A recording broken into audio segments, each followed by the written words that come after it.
Vamos a ver una evaluación de un tumor después del tratamiento. Es un paciente pediátrico al que se le han hecho ya 5 resonancias. Esta es la resonancia inicial, en la cual vamos a ver una lesión tumoral localizada hacia la región occipital del lado izquierdo. Y como podemos ver, es una lesión quística compleja con un nódulo importante en la pared. Las paredes son irregulares.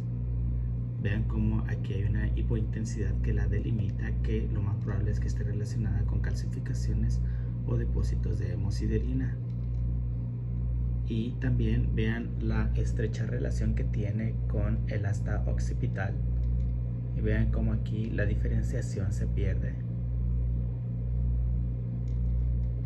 En este caso, en estos pacientes, el diagnóstico de sospecha debido a la edad o al grupo de edad en que se encuentra, primeramente es con un astrocitoma pilocítico, que es un astrocitoma quístico que presenta características como estas y se va a presentar en la edad pediátrica.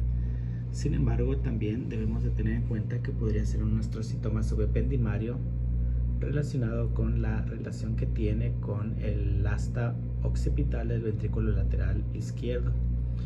Otros tumores que también se podrían dar en esta etapa son los meduloblastomas o los hemangioblastomas. El hemangioblastoma también podría ser una posibilidad debido a que hay una captación importante de la porción nodular, y la captación de contraste es semejante a las estructuras arteriales y vasculares que se encuentran adyacentes en esta secuencia con aplicación de contraste.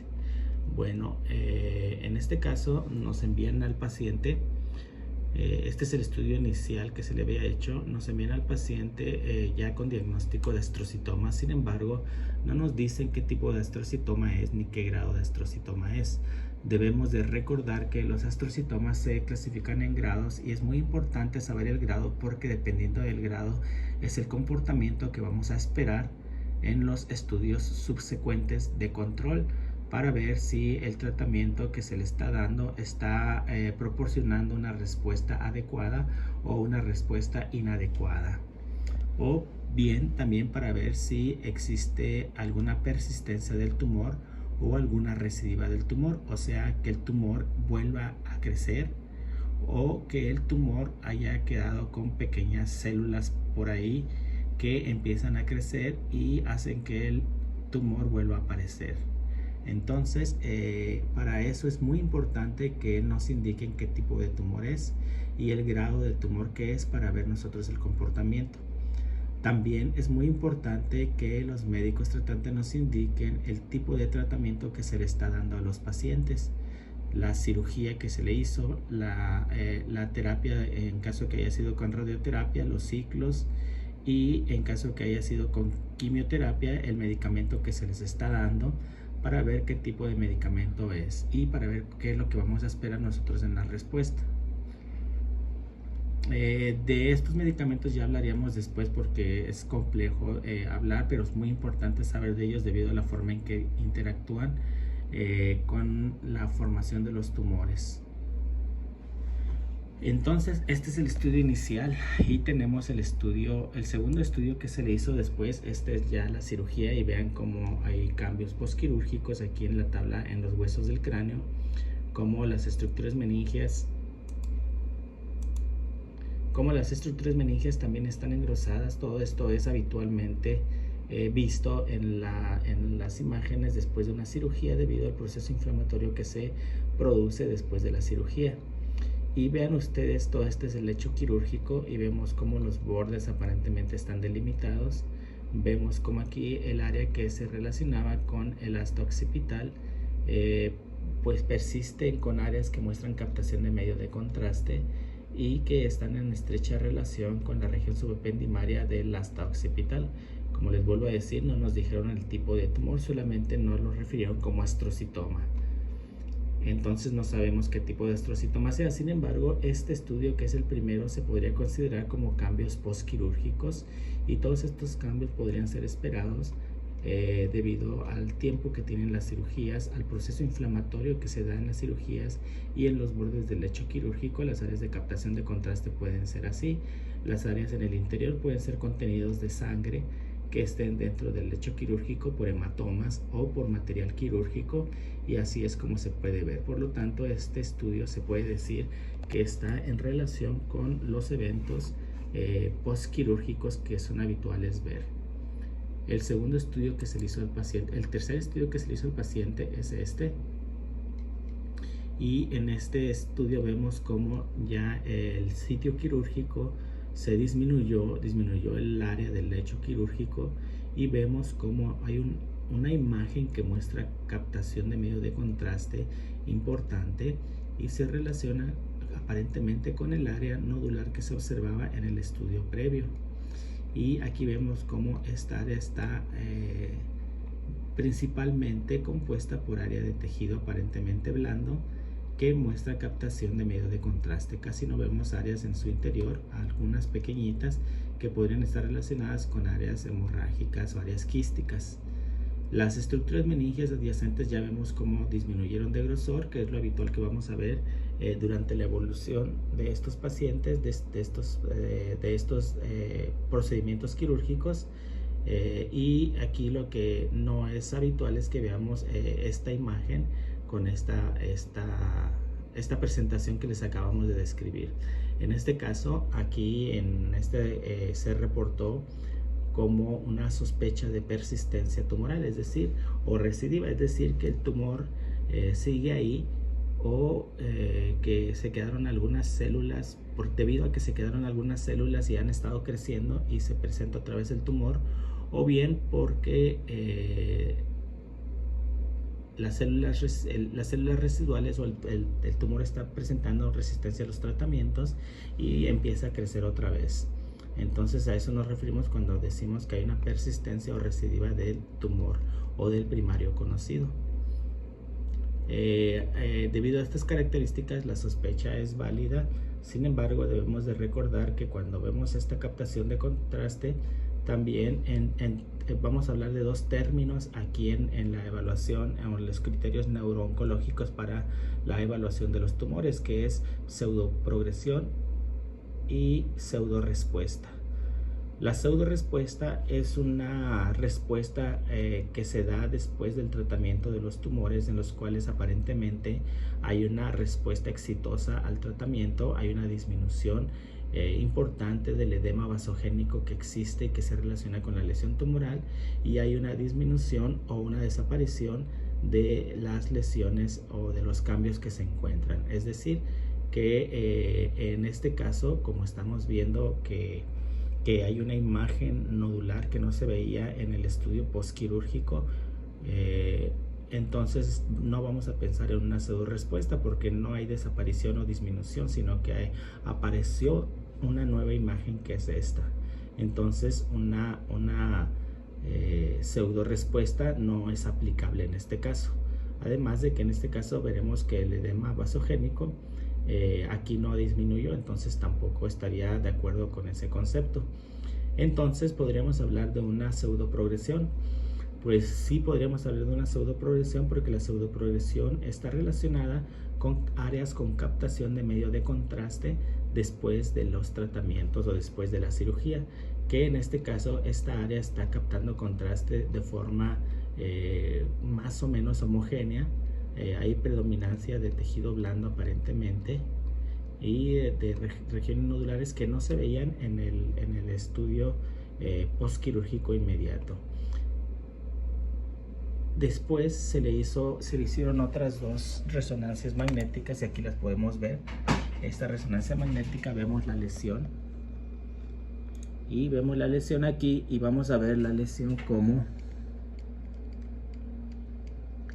ya las áreas de tejido ya no son homogéneas. Vemos como en el centro hay áreas que no captan contraste, que se pueden decir áreas quísticas, las cuales pueden estar relacionadas con áreas de necrosis dentro del tejido que está ahí. Vean cómo está aquí. Y entonces vemos que la imagen ya no presenta los tejidos, es decir, ya no está evolucionando como una lesión con tejidos predominantemente blandos, sino que tiene áreas ya quísticas por necrosis en su interior. Y este es el estudio actual, en el cual vamos a ver cómo están más definidas las paredes, están más definidas las áreas quísticas, la captación de contraste en todas las partes es igual. Y aquí vamos a ver otra cosa importante, se toma el sitio semejante en los diferentes estudios. Vean aquí cómo nos referimos con el asta occipital y vemos la forma de la imagen, vemos el corte y vemos el plexo coroide, y en ese corte podemos decir que es el mismo nivel y medimos la imagen. Esa imagen en el primer estudio midió aproximadamente 34 milímetros. En el siguiente estudio midió casi 30 milímetros y en el estudio actual mide 26 milímetros. Es decir, vemos que hay una disminución del tamaño.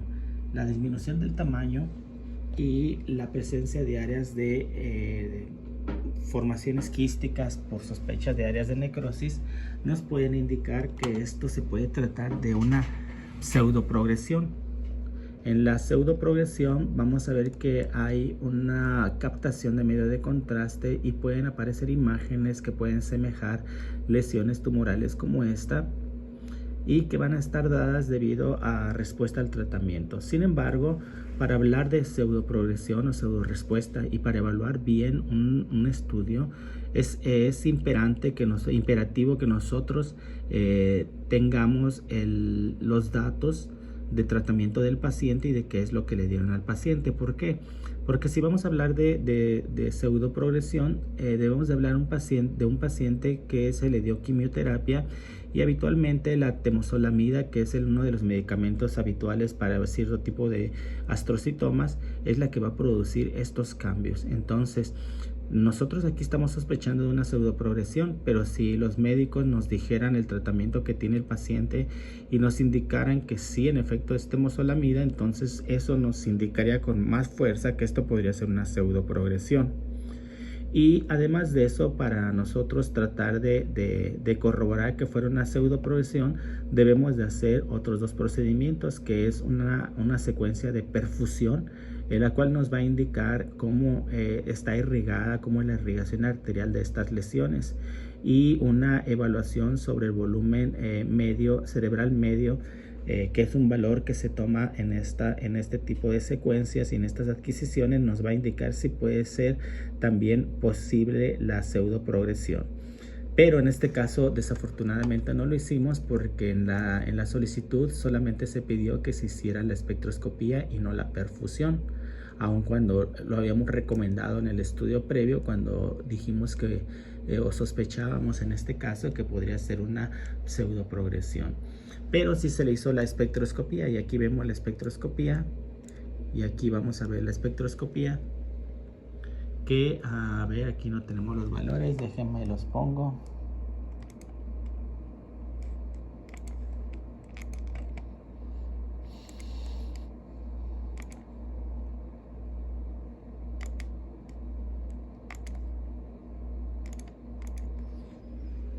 Aquí está, vamos a ver los valores de la espectroscopía, así para que no veamos el nombre del paciente. Aquí está.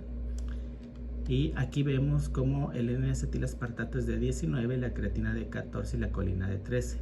Para que nosotros sospechemos que sea un glioma, que en los casos de gliomas o astrocitomas grado 2 o grado 3 o grado 4 podemos ver elevada la colina. Y la colina es predominante y aquí vemos que no, que es la menor. Entonces esto, como ya lo hemos visto en otros videos, nos va a indicar si hay o no hay una afectación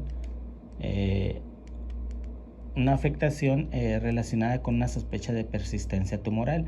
En este caso la espectroscopía nos dice que es probable que esto no sea una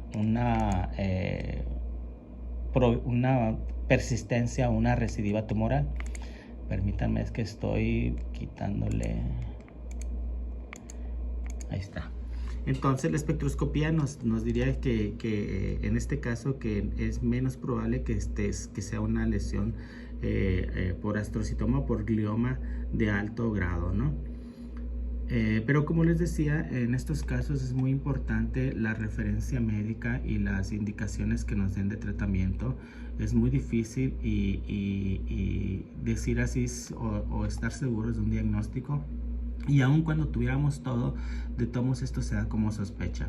Entonces, para hacer una evaluación de lesiones tumorales en neurología o neurocirugía, después de un tumor infiltrante o agresivo en el cerebro, es muy importante tomar en cuenta varios puntos. Primero, que la evaluación se debe de hacer con varios estudios de resonancia subsecuentes y de preferencia deben de ser en periodos de acuerdo a la estirpe tumoral o la estirpe histológica que se tenga del tumor.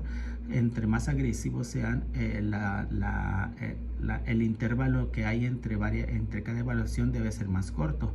Puede ir incluso desde 6 semanas, es decir, desde más o menos un mes y medio hasta 3 meses para hacer un estudio de secuela y que nos puedan decir si hay o no hay algún cambio. Entonces, esa es una de las cosas, de los primeros requisitos para hacer una evaluación de tumores cerebrales y para evaluar por medio de criterio RANO, que es el que se utiliza para evaluación neurooncológica de los tumores cerebrales. La otra es que tengamos los antecedentes de tratamiento, como ya dijimos, y tengamos que nos refieran la estirpe o el tipo de tumor que se encontró en la evaluación histopatológica. La otra es que los tumores tengan medio de contraste, que los evaluemos con medio de contraste y que los evaluemos con perfusión cerebral para ver cómo se comporta el contraste, la entrada y la salida del contraste en el sitio que estamos evaluando. Y la otra es la espectroscopía. Ya hemos visto en otros videos puntos sobre la espectroscopía y sobre la perfusión, y pues es importante que sepamos que son herramientas muy buenas para poder distinguir. Aún así, les vuelvo a reiterar, el estudio o la sospecha de pseudoprogresión y poder descartar que sea una persistencia o recidiva tumoral puede llevar más tiempo, pero conforme se van viendo la respuesta de los tumores, la expectativa, bueno, el tratamiento o cómo se va a manejar el paciente es expectante, ¿no? Debemos esperarnos a ver cómo están saliendo los estudios, como en este caso que está disminuyendo el tumor, hay áreas de necrosis, la espectroscopía nos dice que no hay elevación de la colina, nos faltaría, y es algo muy importante, la perfusión cerebral, pero aparentemente esto correspondería más con una pseudoprogresión, es decir, que lo que estamos viendo es una respuesta al tratamiento y no una persistencia tumoral. Y otra vez les vuelvo a repetir, porque es muy importante, aunque tengamos todo eso y aunque nosotros sospechemos de una persistencia de una pseudoprogresión, al final de cuentas se puede optar por hacer la cirugía y resecar esta parte, que es la otra opción que pueden tomar los neurocirujanos y que es totalmente válida para dejar de estar expectantes y dejar de estar viendo si eso no es un tumor. Ellos pueden decidir entrar a quitar esa área del tumor y podría ser que sí saliera positiva, ¿no? Entonces por eso es muy importante los manejos que se hacen de forma multidisciplinaria para que se decida entre varios médicos de tratantes y qué es lo que se va a hacer con estos tumores. Recuerden, estamos en YouTube, denos un like, nos ayuda bastante. Recuerden también que estamos para evaluación de estudios de segunda opinión. Me pueden escribir el correo de resonancia magnética sonora y ahí nos podemos poner de acuerdo para hacer evaluación de estudios que ya han realizado y que tengan duda o que los pacientes piensen que todavía tienen las molestias y no se les ha encontrado un diagnóstico. Hay veces que es bueno reevaluar los estudios para ver que no se nos haya pasado nada.